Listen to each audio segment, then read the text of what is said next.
it's a slow ठहराव वाला song and it's a fast dancey song. So it's you normally have those. Dhallywood megastar Shakib খানের বহুল অপেক্ষিত cinema soldier, যা এখন দর্শকদের মনে উত্তেজনার তুঙ্গে। কখন আসবে এই সিনেমা? সকল জল্পনা কল্পনার পর চলতি বছরের ডিসেম্বর মাসে রিলিজ হতে যাচ্ছে শাকিব খানের এই সোলজার সিনেমাটি। দেশ নাকি দেশের জন্য তুমি?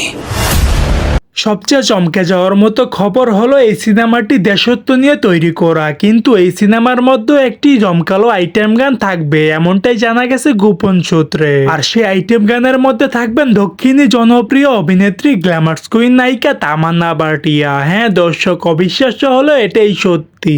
তামান্না ভাটিয়া রিসেন্টলি একটি সাক্ষাৎকারে জানিয়েছে, কখনো কল্পনাই করিনি শাকিব খানের নায়িকা হব। স্বপ্ন ছিল শাকিব খানের সিনেমায় নায়িকা হব, কারণ বাংলা সিনেমায় কাজ করার অনেক ইচ্ছে।